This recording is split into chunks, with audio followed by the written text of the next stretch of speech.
Bienvenidos hoy al series de COVID-19, niños y adolescentes, variantes, vacunas y el regreso a la escuela. Mi nombre es Manuel Fierro, soy un estudiante de medicina en la escuela de UC Davis, en la escuela de medicina de UC Davis. Hoy en este seminario de web es parte de la serie Parenting in a Pandemic y está siendo patrocinada por el Centro de IDEA en la Oficina de Igualdad e Inclusión de la Diversidad. Al igual por el proyecto de salud pública en Healthy Yellow Together y Healthy Davis Together, y al igual por UC Davis Health. El objetivo de esta serie es de poder detener la propagación de COVID, mantener a las familias, a los niños y a las personas a salvo.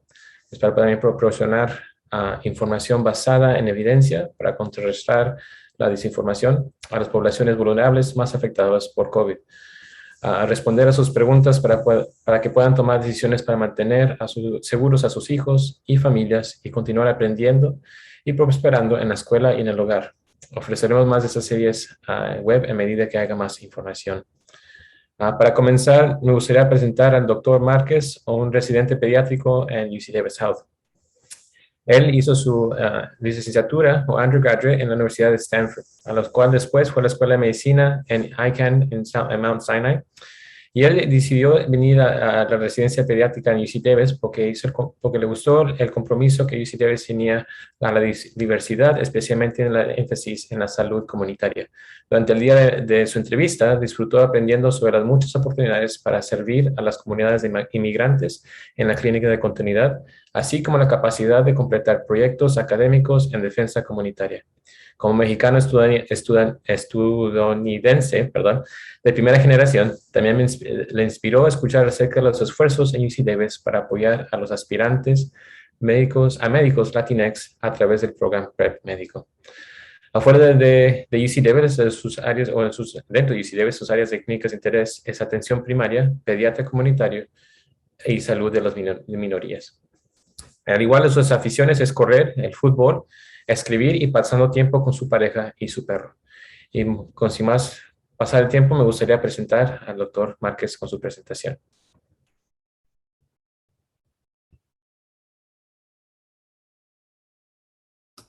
Muchísimas gracias, Manuel.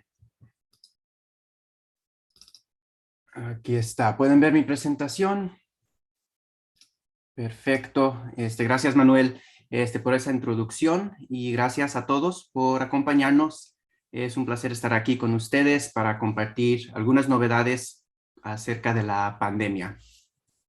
Entonces,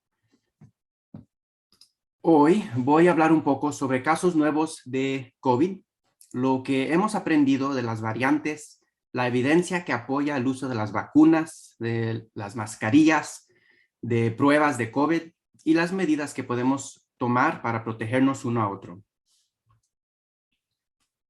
Desde que empezó la pandemia en el marzo del 2020, hemos visto más de 4.5 millones de casos confirmados de COVID en California.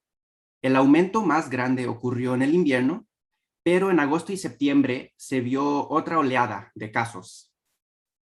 En el condado de Yolo, específicamente, apenas vamos saliendo del aumento más grande de la pandemia. Aún por la gran cantidad de casos, se sigue considerando el condado de Yolo como un lugar de alta transmisión. Como pueden ver en el gráfico con la raya verde, apenas a finales de este mes van disminuyendo los casos de COVID. Durante todo este tiempo, el porcentaje de casos que han ocurrido en niños en particular, especialmente en adolescentes, demostrado en el gráfico por la raya roja, han también estado aumentando. Ahora los casos nuevos de COVID en niños y adolescentes representan casi el 25% de casos totales en comparación a casi 10% cuando empezó la pandemia. ¿Qué ha contribuido al aumento en estos casos? Hay muchas razones. En particular, el aumento reciente coincidió con el regreso a clases en personas, la reapertura de los negocios, cambios en el clima, pero quizás más importante, la variante Delta surgió como la causa más común de infecciones nuevas. Hay que empezar con esto. ¿Qué exactamente son variantes? Coronavirus describe una familia de virus. Como cualquier familia, cada miembro es un poco diferente. La CDC describe las variantes como unas ramas de un árbol. Todas las ramas crecen del mismo tronco, pero cada rama es un poco distinta. Mutaciones, o sea, cambios pequeños de la composición del virus, pueden hacer que el virus se propague más fácil, que sea más contagioso, o, a lo opuesto, que no sea más contagioso. Pero lo que hemos visto últimamente con la variante Delta es que las mutaciones que tuvo hizo que la variante Delta se propague más rápido. En este gráfico, cada color representa un variante diferente. Durante la pandemia en California, hemos visto 3 variantes: Epsilon en azul, Alfa en rojo y Delta en verde, que han causado la gran mayoría de los casos nuevos. Y si pueden ver, en agosto, en septiembre, la variante Delta fue la causa de más del 95% de casos nuevos en todo California. Entonces, ¿cómo podemos protegernos contra las variantes? Por el resto de esta presentación, voy a hablar sobre la evidencia que apoya el uso de 4 medidas: la importancia de las vacunas, el uso de mascarillas, especialmente en lugares cerrados, el reconocimiento de los síntomas de COVID y la importancia de realizar pruebas en situaciones apropiadas. Hay que empezar con las vacunas. Hasta hoy hay 3 vacunas aprobadas en los Estados Unidos, pero solamente una vacuna con autorización para el uso en niños y adolescentes. Para entender cómo funciona la vacuna, es importante hablar de una proteína que vive en la superficie del virus. La proteína Spike, llamada así porque parece un piquito, tiene una función muy importante para que el virus pueda causar infección. La proteína Spike funciona como una llave que ayuda a que el virus entre a nuestras células. Al entrar a las células, el virus puede usar la célula para replicar, y al replicar puede causar infección y síntomas más graves. La vacuna aprobada para el uso en niños contiene solamente 2 cosas: ácido ribonucleico o ARN mensajero y unas burbujitas de grasa. Eso es todo lo que contiene la vacuna. Ahora, ARN mensajero es una materia orgánica que da instrucciones a nuestros cuerpos. En el caso de la vacuna, el ARN mensajero contiene las instrucciones para construir la proteína Spike. No contiene ninguna otra parte del virus, nomás las instrucciones para esa solo proteína, ese piquito que vive en la superficie del virus. Cuando recibimos la vacuna, nuestros cuerpos reciben esas instrucciones y empiezan a producir la proteína Spike. Y quiero repetir, solo producen la proteína, no el resto de la virus.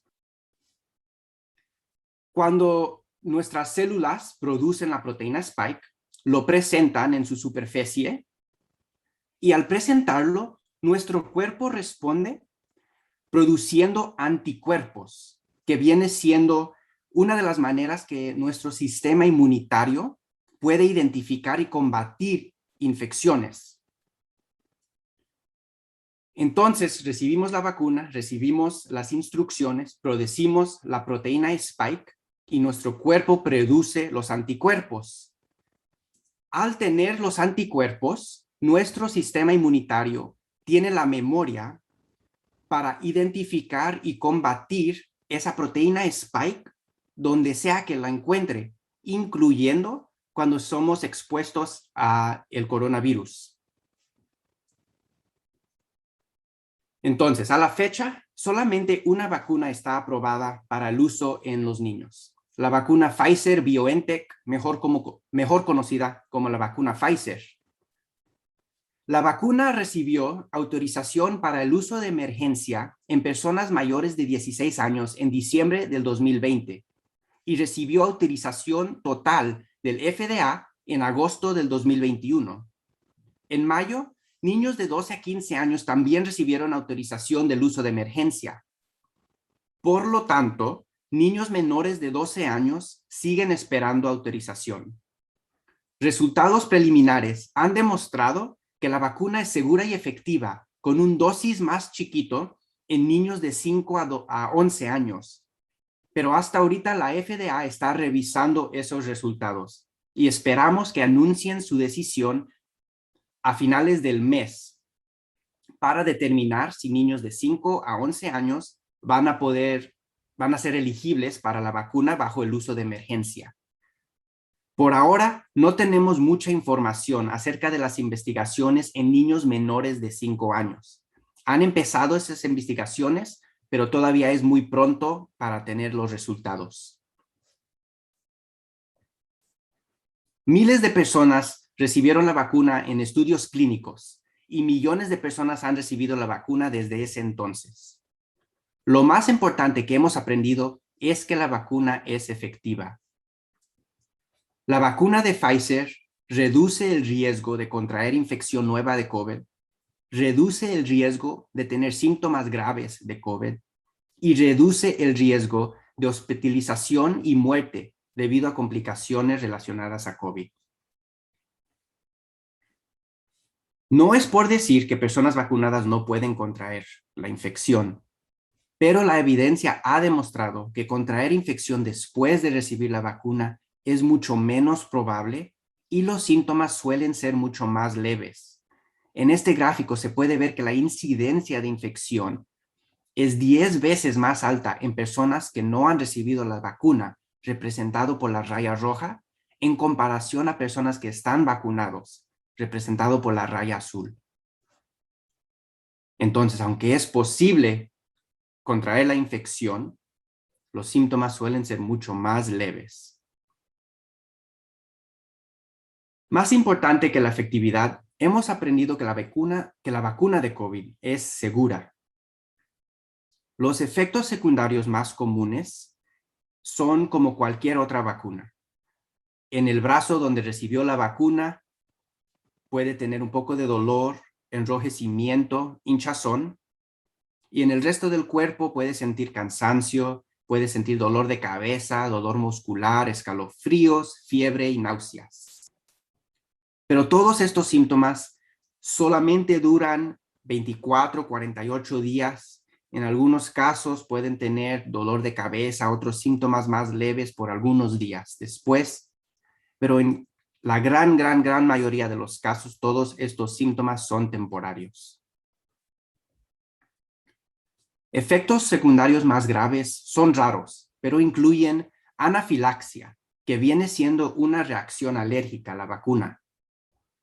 En sí, si usted, sus hijos tienen una historia de anafilaxia a cualquier cosa, no solo la vacuna, pero algún medicamento, alguna comida, eso es una contraindicación a la vacuna. Y recomendaría hablar con su pediatra, con su médico, para discutir las opciones antes de recibir la vacuna. Pero otra vez, eso solo es si han tenido una reacción de anafilaxia. Otro efecto secundario que se ha visto con la vacuna es miocarditis, que viene siendo inflamación del corazón, de los músculos del corazón. La segunda dosis de la vacuna aumenta el riesgo de miocarditis, especialmente en varones, adolescentes. Pero miocarditis también puede ser un síntoma asociado con la infección de COVID. En sí, el riesgo de miocarditis es 16 veces mayor en casos de COVID que en casos relacionados como efectos secundarios de la vacuna. En mi estimado, los beneficios de la vacuna son mayores del riesgo de miocarditis asociados con la vacuna. Voy a terminar la discusión sobre las vacunas con un último punto. En el condado de Yolo, la vacuna es gratis y accesible a todos. No importa si tiene seguro médico, no importa su estatus migratorio. Y si usted, su hijo, su familia está considerando aplicar o tratar de recibir la solicitud de residencia permanente, la vacuna y cualquier Cualquier servicio relacionado con COVID no se considera carga pública.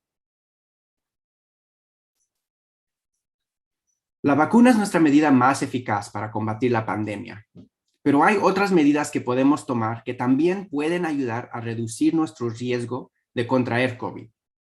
El uso de las mascarillas es un ejemplo perfecto de una estrategia que puede prevenir casos en las situaciones apropiadas. Por ejemplo, el uso de las mascarillas en lugares cerrados públicos, incluyendo las escuelas, los negocios, pueden proteger no solo a uno mismo, pero a otras personas en ese mismo hogar. Las mascarillas ayudan a prevenir la transmisión de gotitas que pueden contener el coronavirus. El uso de mascarillas tiene más beneficio en lugares de alta transmisión, incluyendo en este momento el condado de Yolo. Las mascarillas no son perfectas y la verdad es que no se comparan a la vacuna en su capacidad de prevenir infección. Pero si las mascarillas se usan de manera correcta y consistentemente, pueden reducir el riesgo. Sé que es dificilísimo mantener una mascarilla en un niño joven. Yo a mis pacientes siempre les recomiendo buscar mascarilla hecha para niños y que tenga buen ajuste. Hay algunos niños menores de 5 años y definitivamente niños menores de 2 años a quien no recomiendo el uso de mascarilla, pero como cualquier cosa, como aprender a lavarse las manos, como el entrenamiento para ir al baño, el uso de mascarillas es algo que se aprende y con práctica se hace hábito. Una de las medidas más importantes que podemos tomar al diario para prevenir un brote de COVID es reconocer los síntomas de COVID. Después de más de un año en la pandemia, todos podemos reconocer los síntomas. Tos, falta del aire, fiebre, dolor del cuerpo y especialmente en niños, vómito y diarrea pueden ser los síntomas más presenciales.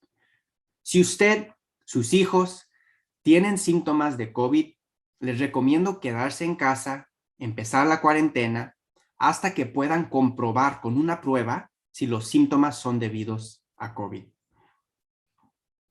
Ahora, ¿cuándo debe tomar una prueba? Como mencioné, si usted o sus hijos tienen cualquier síntoma de COVID, les recomiendo no ir al trabajo, no ir a la escuela. Tomen una prueba de COVID lo más pronto posible. Hasta que tengan esos resultados, mantengan la cuarentena. Si usted, sus hijos, alguien que conoce, estuvieron expuestos a otra persona con una infección confirmada de COVID, sea en el trabajo, en la escuela, hay 2 recomendaciones acerca de las pruebas. Primero, si están totalmente vacunados o si las 2 personas usaron mascarilla durante todo el tiempo de la exposición, pueden tomar una prueba en 3 a 5 días. Por lo tanto, recomendaría llevar mascarilla a cualquier lugar que vayan y si tienen síntomas, tomen la prueba lo más pronto posible. Pero si no tienen síntomas y si no están totalmente vacunados o si las 2 personas no usaron la mascarilla durante todo el tiempo de la exposición, tomen una prueba lo más pronto posible. Si resulta negativa, tome otra prueba en 5 a 7 días. Hasta que tengan los resultados, recomiendo cuarentena. Y otra vez, si empiezan a tener síntomas, no esperen para tomar esa prueba. Entonces, para resumir, si tienes síntomas, prueba lo más pronto posible. Si no tienes síntomas, pero si fuiste expuesta a una persona con infección conocida de COVID, si están totalmente vacunados o si llevaron mascarilla durante la exposición, tomen una prueba en 3 a 5 días, mantengan la mascarilla en cualquier hogar que estén.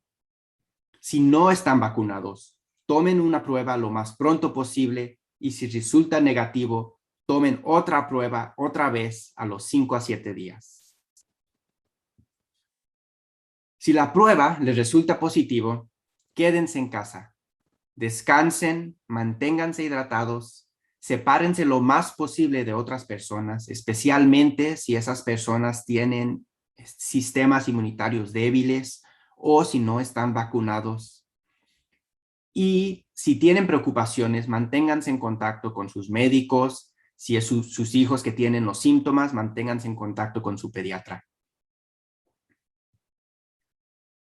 Después de un año de esta pandemia, hemos aprendido mucho.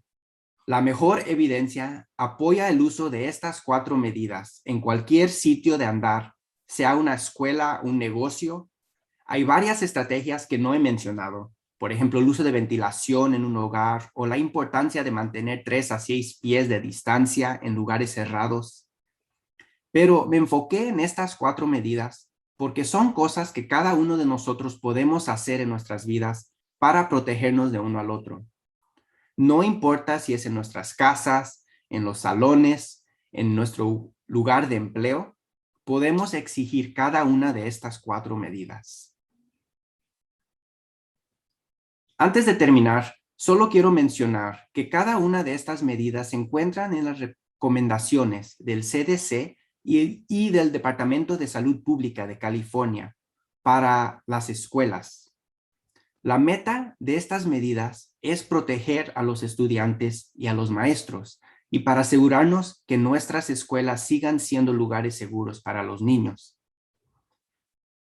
La recomendación es que nuestras escuelas deben monitorear la transmisión en la comunidad, la cobertura de la vacuna, pruebas de detección y brotes de infección de COVID. Para concluir, hace 18 meses no me imaginé que todavía estuviéramos en esta pandemia. Es imposible predecir lo que va a pasar con la próxima variante. Y no es cuestión de si va a haber otra variante. Con que COVID esté en la comunidad, con que haya transmisión alta, habrá otra variante. Pero lo que sí sé es que para sobresalir de esta pandemia se necesita inmunidad comunitaria.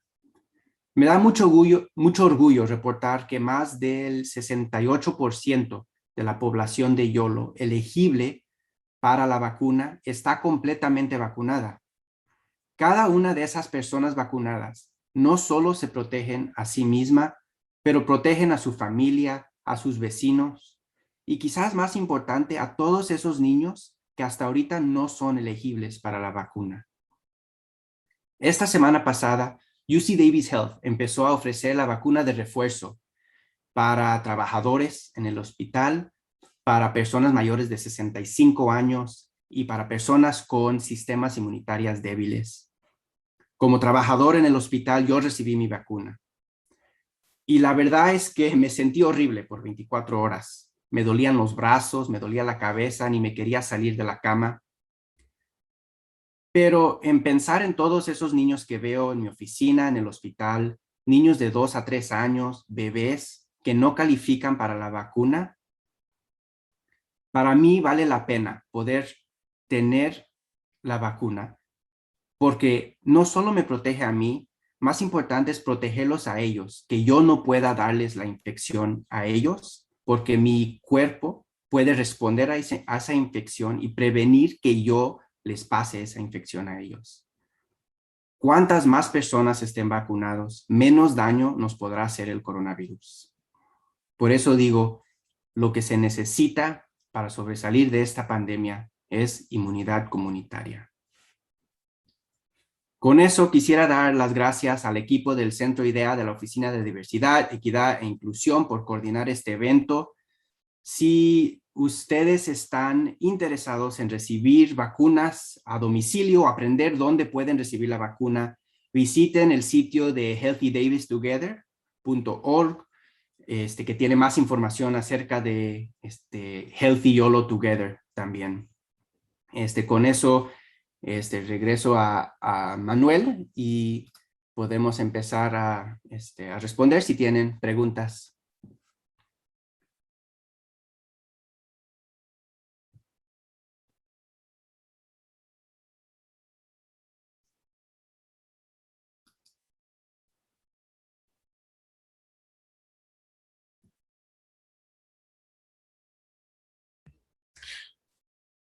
Ahí está.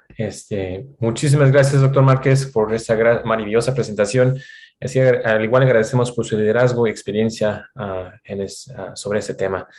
Ahora, por lo que están aquí, tenemos algo de tiempo para responder algunas preguntas de nuestros asistentes. Antes de hacerlo, nomás queremos dejarles saber que tenemos para checar, más de 4 asistentes en esa presentación. Al igual, y queremos agradecerles por acompañarnos y tomarse el tiempo de sus horarios. Tenemos a nuestro personal monitoreando tanto el cuadro de chat como el cuadro de preguntas y respuestas para sus preguntas. Haremos todo lo posible para hacer las preguntas de todos durante el tiempo que nos queda juntos y animamos que todos aquellos que estén interesados en hacer preguntas lo hagan. Y con eso le damos el tiempo a ustedes.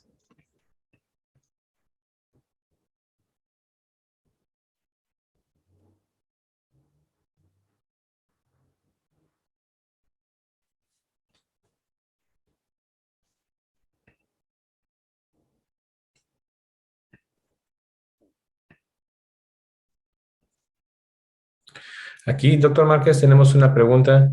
Ah, Dicen, ¿por cuánto tiempo funcionan las vacunas? Hasta ahorita, la mejor evidencia que tenemos acerca de las vacunas son en adultos, no necesariamente en niños. Y lo que han estudiado es la respuesta de los anticuerpos que producen que salen en reacción a esa proteína Spike, por ejemplo. Y lo que hemos visto es que después de como dos semanas a un mes, tenemos la respuesta más grande. Y esa respuesta se mide con cuántos anticuerpos responden a cualquier expuesto al virus. Y después de varios meses, como 6 meses, la memoria de nuestro cuerpo, de nuestro sistema inmunitario, empieza a responder un poco más lento, con un poco menos intensidad. Todavía responde a cualquier virus, el sistema inmunitario responde después de 6 meses, pero empieza a disminuir, especialmente en poblaciones vulnerables. Por eso la FDA recomendó la vacuna de refuerza para poblaciones vulnerables en particular, personas mayores de 65 años y personas con sistemas inmunitarias que son débiles, porque en esas poblaciones la respuesta de los anticuerpos es un poco más lento y puede subir otra vez el riesgo de las vacunas. Como cualquier cosa con esta pandemia, todavía estamos tratando de aprender más. Por lo tanto, en la población general, la inmunidad al coronavirus con la vacuna todavía tiene efecto a los 6 meses y al año. Empieza a disminuir, pero todavía tiene efecto apropiado para prevenir la infección y, más importante, para prevenir infecciones más graves. Lo que sabemos en niños es que hasta con un dosis más pequeño, casi el tercio del dosis que reciben los adultos, la respuesta inmunitaria es mucho más intensa. Entonces producen más anticuerpos y mucho más rápido que en adultos. Por eso la dosis en la vacuna que Pfizer está recomendando al FDA y que la FDA está considerando es más chiquita porque sabemos que la respuesta en niños es más grande. Lo que no sabemos es por cuánto tiempo esa respuesta se va a mantener tan intensa. Pero en niños en general, su sistema inmunitario es más joven y responde mucho más rápido que en adultos, ya que vamos envejeciendo, esa respuesta empieza a reaccionar un poco más lentamente. Entonces, por eso, por ejemplo, en niños damos todas las vacunas a su edad, porque su cuerpo responde muy bien y tiene esa inmunidad por muchos años, por el resto de su vida en algunos casos. Entonces, la verdad, en niños no sabemos exactamente, pero si la vacuna responde como ha respondido en los adultos, si reacciona similar a otras vacunas que tenemos para niños, podremos esperar que la inmunidad pueda durar años. Y lo que no sabemos es exactamente si vamos a necesitar vacunas de refuerzo regularmente o si solamente con una o dos podamos tener una respuesta apropiada. Mucho de eso también va a depender en la pandemia, si tenemos variantes nuevos, si los casos de COVID aumentan otra vez, si con el invierno, por ejemplo, vemos otro aumento, otro surgio de otra variante. Muchísimas gracias, doctor Márquez, por esa respuesta.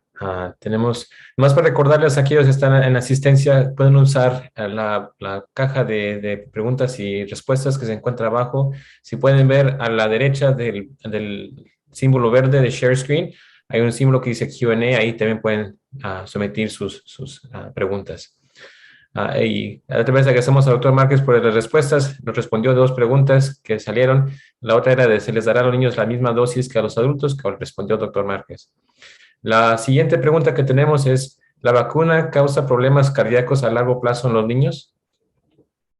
Mencioné un poco el riesgo de miocarditis, que viene siendo inflamación del corazón.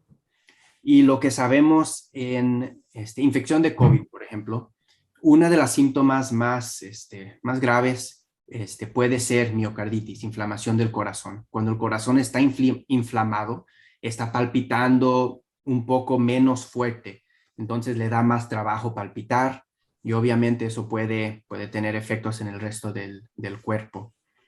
Con infección de COVID, miocarditis es mucho más grave, los síntomas son un poco más intensos y en la mayoría de los casos, por lo menos en los casos que yo he visto en el hospital, el miocarditis dura un poco más de tiempo para que se recupere. En la gran mayoría de los casos con infección de COVID, el miocarditis los niños recuperan completamente de la infección, de la inflamación del corazón y con tiempo pueden resumir sus actividades normales y pueden regresar a deportes, por ejemplo, después de evaluaciones con cardiólogos especialistas del corazón. Acerca de la vacuna, lo que hemos visto es que especialmente en adolescentes varones y en adultos varones jóvenes, la segunda dosis de la vacuna Pfizer puede causar una respuesta similar de miocarditis, inflamación del corazón.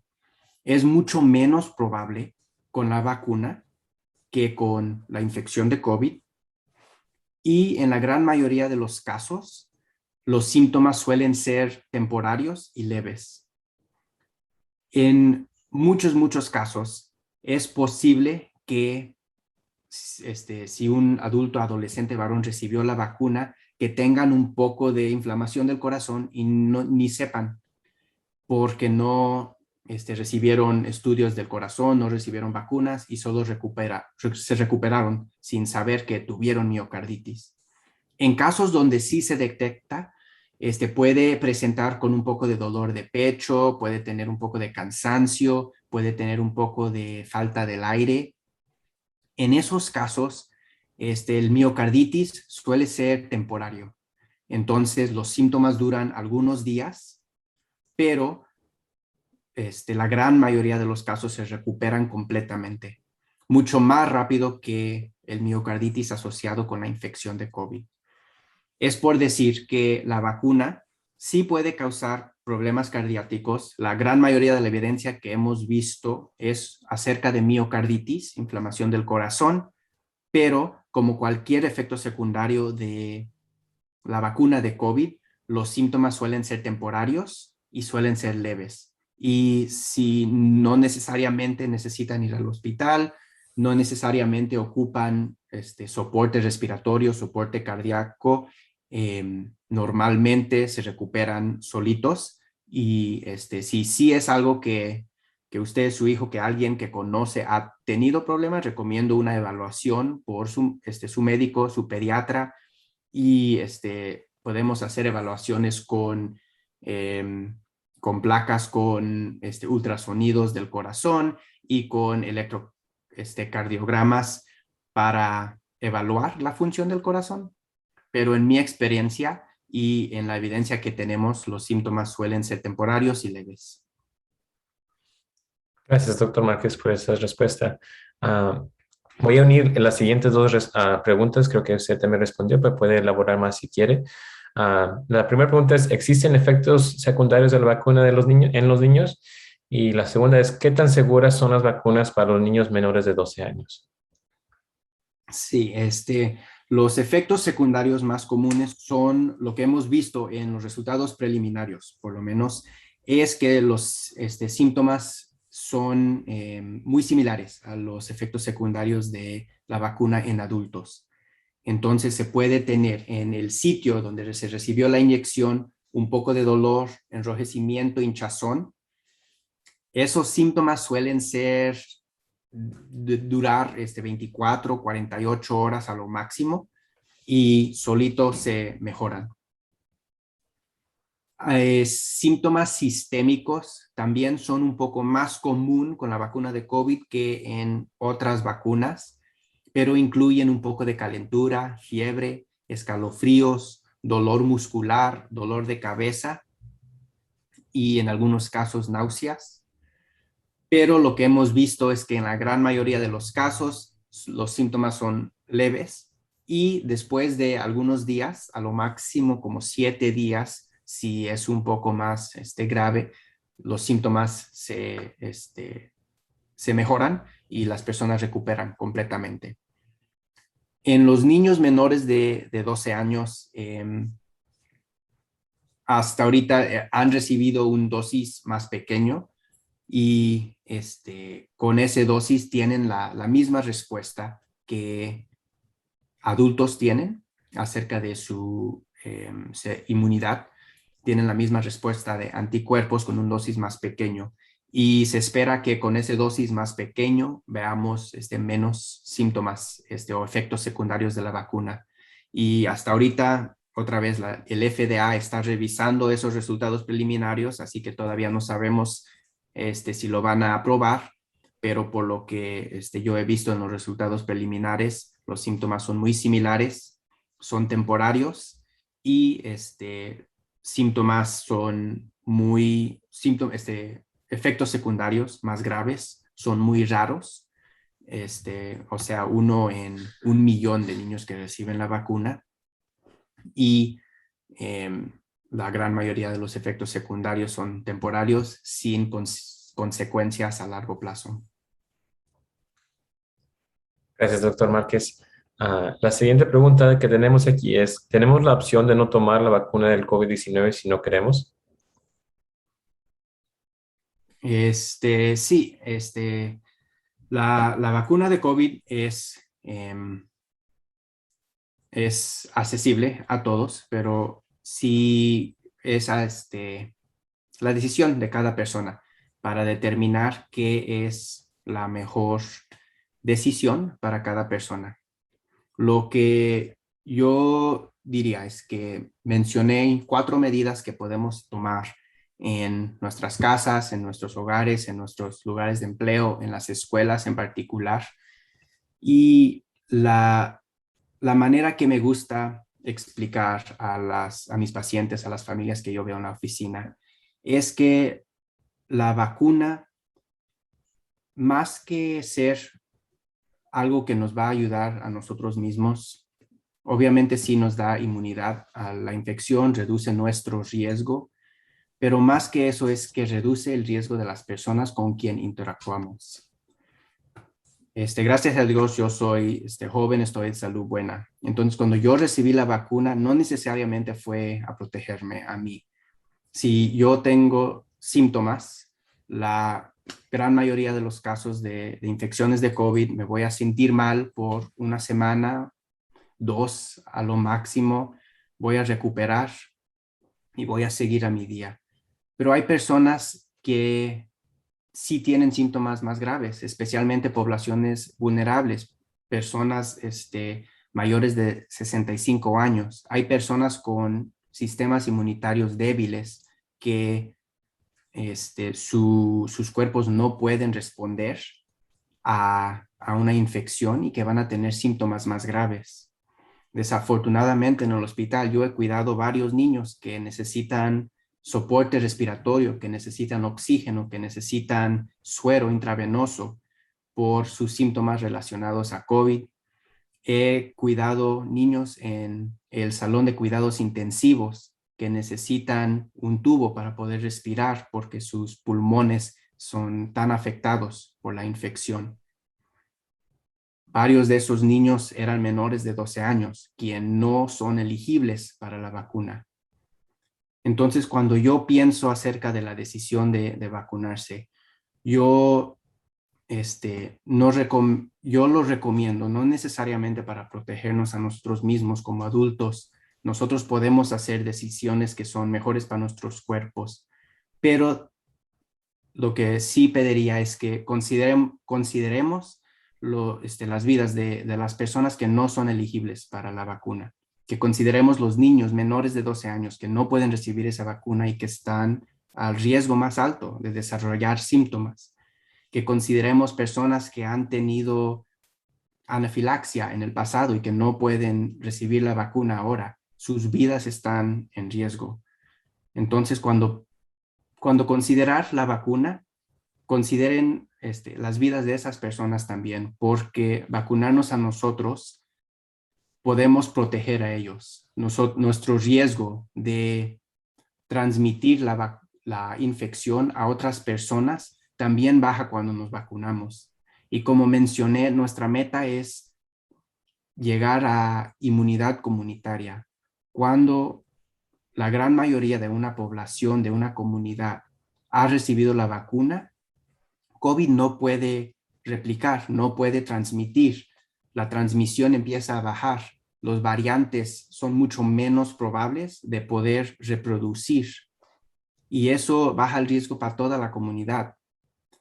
Entonces, lo que yo diría es que obviamente como adultos tenemos la decisión de no vacunarnos, pero si no va a recibir la vacuna, considere la vida de otras personas que están al riesgo, que pueden tener efectos secundarios graves, que pueden tener consecuencias a largo plazo de la infección de COVID. Si no quiere recibir la vacuna, yo diría que consideren esas vidas y que también tomen las otras medidas que pueden tomar para reducir el riesgo. Si tienen síntomas, no vayan al trabajo, no vayan a salir a otros lugares, no vayan a salir de casa hasta que sepan que no tienen infección de COVID. Yo diría que si va a decidir no vacunarse, todavía tienen la responsabilidad de proteger a sus vecinos, de proteger a sus familias, de proteger a otras personas en la comunidad. Esa responsabilidad no sale de la puerta cuando deciden no vacunarse. Y tienen que considerar la vida de todas las otras personas con quien van a interactuar, con quien van a estar en contacto en todas esas situaciones, porque puede ser que sin saber transmiten la infección a una persona quien su vida nunca será igual por esa decisión. Entonces, a todas las familias, a todas las personas que son elegibles, yo les recomendaría recibir la vacuna. Pienso que los beneficios de esa vacuna son mucho, mucho, mucho, mucho más altos que los riesgos de la vacuna. Y si no, no solo para protegernos a uno mismo, pero para proteger a las otras personas en nuestras comunidades. Esa va a ser, es la mejor medida que tenemos para poder sobresalir de esta pandemia y creo que es la única manera que vamos a poder regresar a una vida quizá un poco más normal de lo que hemos vivido en los últimos 18 meses. Gracias, doctor Márquez.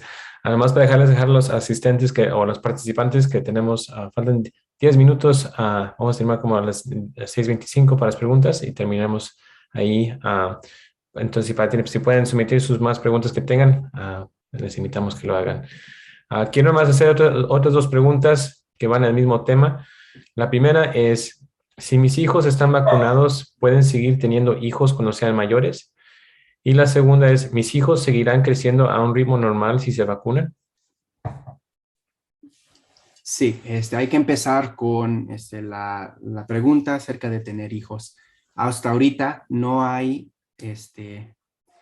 toda la evidencia sugiere que la vacuna no afecta la habilidad de tener hijos en el futuro.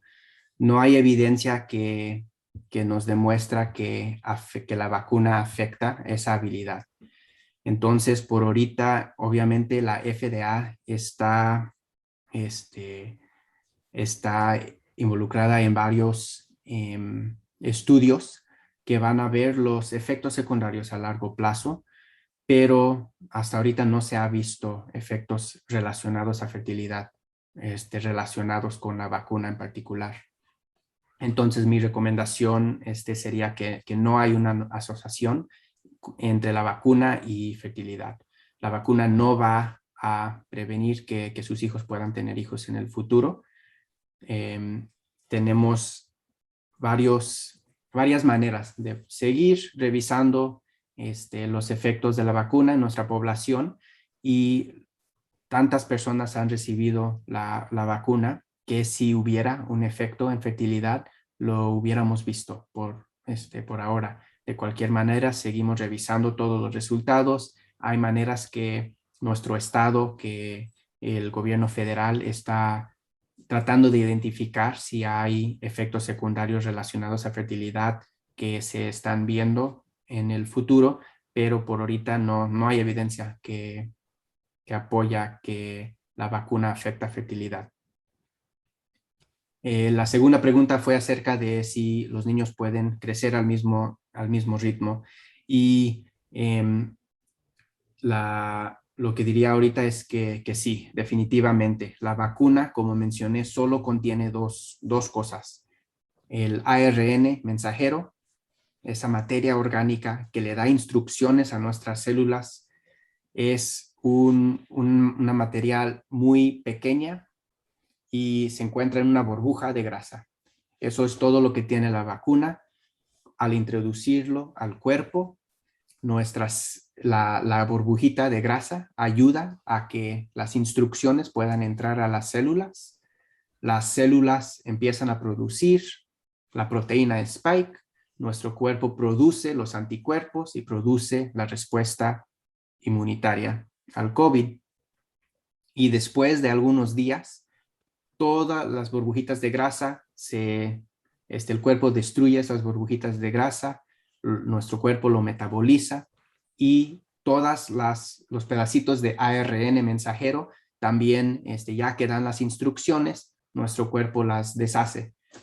Y entonces no queda ningún material de la vacuna en nuestro cuerpo, aparte de la memoria de los anticuerpos que tenemos a la proteína Spike y al coronavirus. Entonces, como cualquier otra vacuna, lo que hemos visto es que niños hasta ahorita han seguido creciendo, han seguido aumentando de peso, su desarrollo ha seguido siendo normal. Por ahorita no tenemos aprobación para la vacuna en niños menores de 12 años, pero hasta ahorita en niños de 12 a 15 años no se ha visto ningún efecto en el desarrollo ni en su habilidad de seguir creciendo. Y los resultados preliminarios en niños de 5 a 11 años también ha demostrado que es segura y que no afecta la habilidad de crecer y desarrollar en los niños. Pero vamos a esperar que la FDA revise todos esos resultados y que den su decisión final si van a aprobar la vacuna para niños de 5 a 11 años.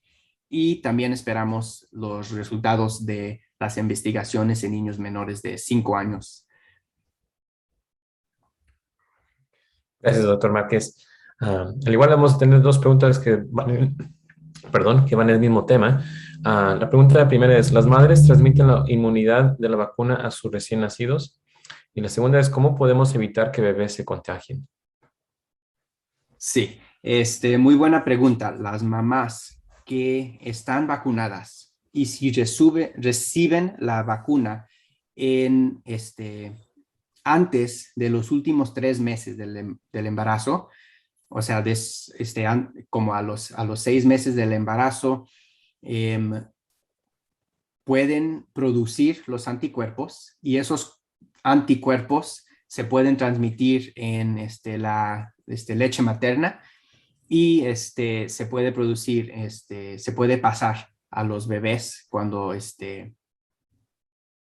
antes de que nazcan. Entonces, sí, mamás pueden pasar los anticuerpos con que hayan recibido la vacuna, especialmente antes de los 6 meses del embarazo. Y para proteger a los bebés de infección, las mejores estrategias, las recomendaciones que doy a todos los papás recién nacidos son las mismas que siempre hemos tomado con bebés jóvenes. Lo que podemos hacer es reconocer síntomas.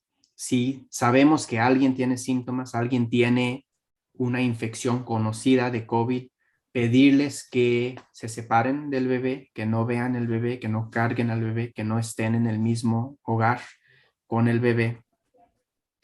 Si hay personas que no necesariamente saben si han tenido expuesta a la infección, si han sido expuestos a la infección, pedirles que usen mascarillas para prevenir la transmisión de las gotitas del coronavirus. Como siempre, lavarse las manos con agua y con jabón cada vez antes de tocar al bebé, antes de ver al bebé. Y tratar de reducir el número de personas que interactúan con el bebé, especialmente cuando son recién nacidos.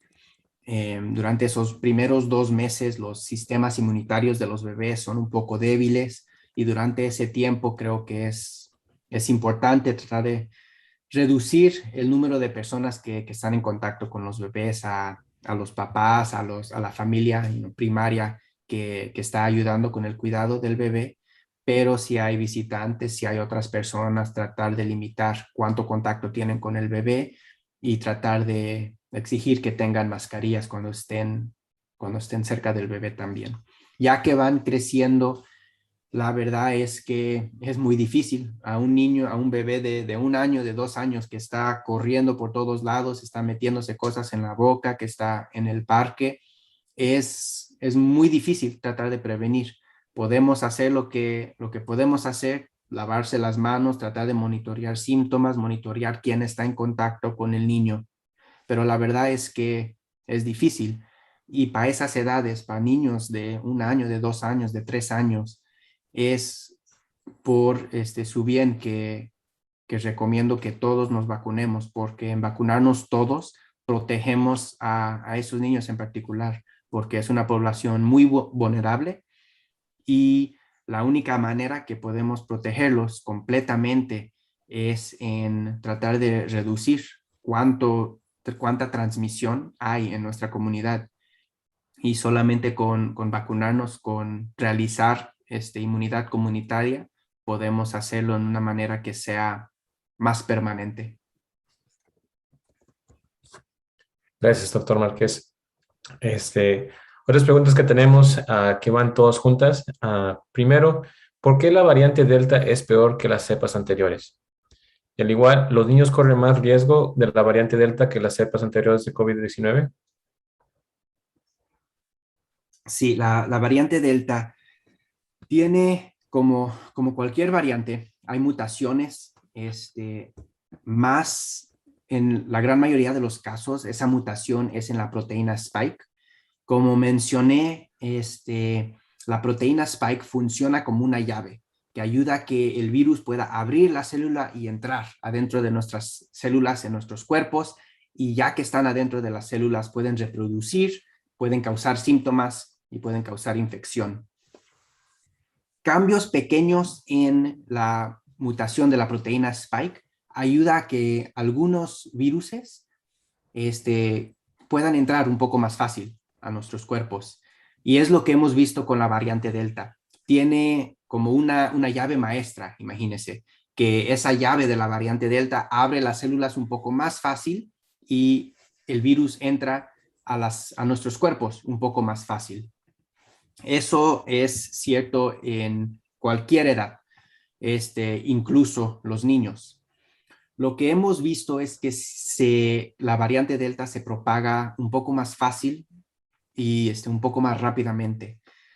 Y ha coincidido en estos esfuerzos de vacunar a la mayoría de la población, la mayoría de los adultos en particular, y el porcentaje de la población que no está vacunada ha sido desproporcionadamente niños que no son elegibles. Entonces hay más niños que están al riesgo, hay menos adultos que están al riesgo y tenemos un variante del virus que es muy contagioso.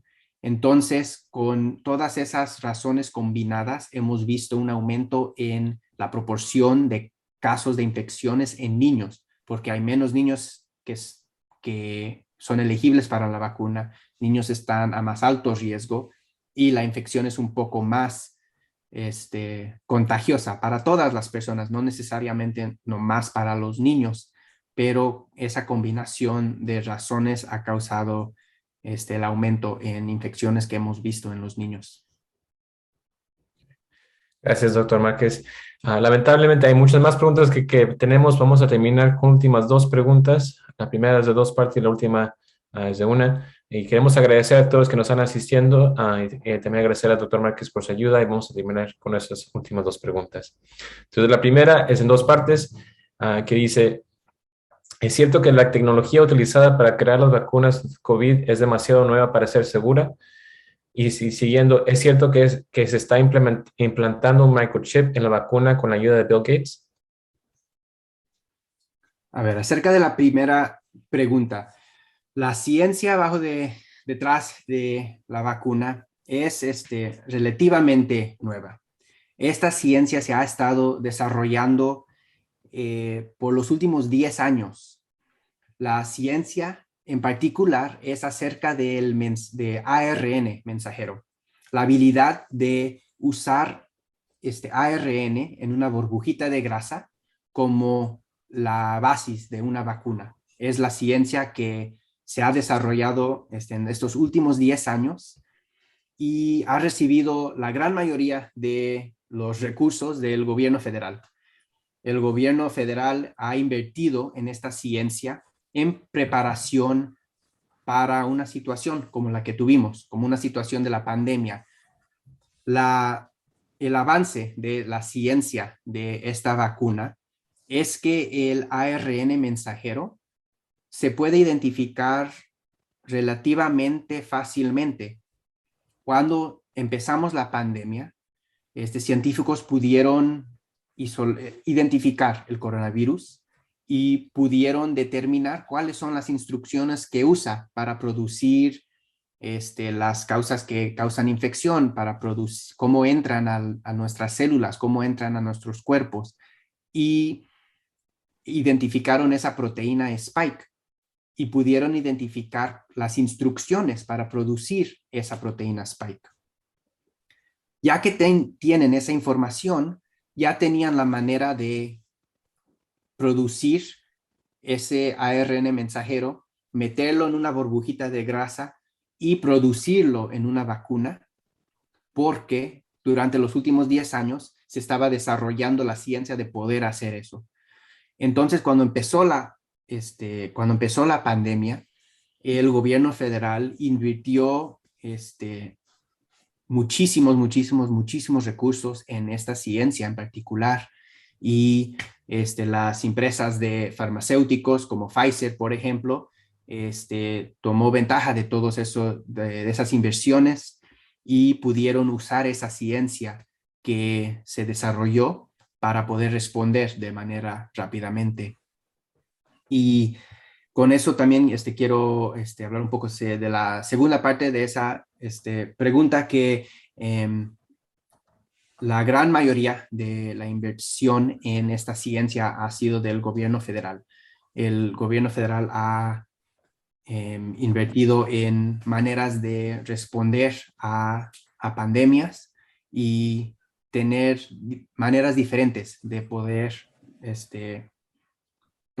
de poder tener inmunidad a diferentes infecciones, poder desarrollar diferentes vacunas que puede proteger a la población. Entonces,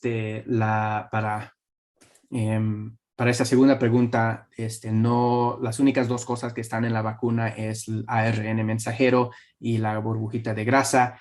No hay microchip adentro de las vacunas y Bill Gates ha sido un patronizador de vacunas en general en todo el mundo, y ha invertido dinero también en tratar de tener de tratar de prevenir y sobresalir de esta pandemia, pero no es cierto que el patrocinó la vacuna por la razón de tener microchips.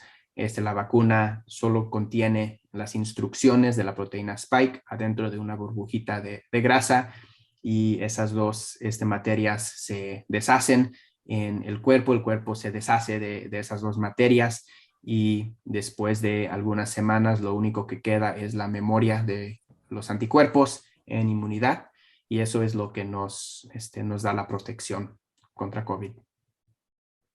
Muchísimas gracias, doctor Márquez.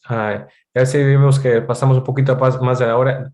Hacemos lo que están aquí acompañándonos y vamos a terminar con nuestra última pregunta que dice, mi hija juega al fútbol, ¿puede jugar sin mascarilla? Es pregunta muy buena y una pregunta que no tenemos mucha evidencia para decirnos qué podemos hacer. La recomendación oficial de la CDC del estado de California es que en cualquier deporte de contacto, incluso el fútbol, los participantes deberían de usar mascarillas. Sé que es difícil mantener esa mascarilla, pero en un deporte donde vas a estar en contacto con otras personas, donde la transmisión de gotitas es más alto, la recomendación oficial es usar mascarilla. La excepción es si su hija es elegible para la vacuna y si se puede vacunar, entonces su riesgo baja significativamente, y los beneficios de tener mascarilla son mucho menos. Hay menos beneficio si están vacunados. Pero por lo tanto, y especialmente en lo que esperamos que la gran mayoría de los niños, especialmente niños menores de 12 años, sean elegibles para la vacuna, cuando posible, yo recomendaría el uso de las mascarillas si no están vacunados, aunque sea en deportes. Sé que puede ser difícil, sé que no es difícil andar corriendo con una mascarilla, pero lo más importante es tratar de identificar una mascarilla que sea cómoda, que tenga buen ajuste, y por lo menos hasta que tengamos vacunas para la mayoría de los niños, usar mascarillas lo más que se pueda. Bueno, muchísimas gracias, doctor Márquez. Y otra vez queremos agradecerle al doctor Márquez por tomarse el tiempo de darnos esa presentación y contestar nuestras preguntas. Lamentamos a aquellos que no pudimos contestar todas sus preguntas, pero recomendamos siempre de ir a sus médicos, a los profesionales médicos, a sus doctores con esas preguntas, ya que ellos también pueden ayudarles. Y con eso terminamos nuestra transmisión hoy. Agradecemos a todos los que nos pueden acompañar a través de Zoom y a aquellos que nos están viendo a través de la grabación de sus hogares. Agradecemos a todos que nos ayudaron a poder hacer eso un éxito. Y bueno, pues esperemos que tengan una buena tarde. Y por favor, cuídense todos a ustedes, a sus niños, a sus familiares, para que sí podamos vencer al COVID-19 y seguir adelante. Gracias, que pasen buena tarde.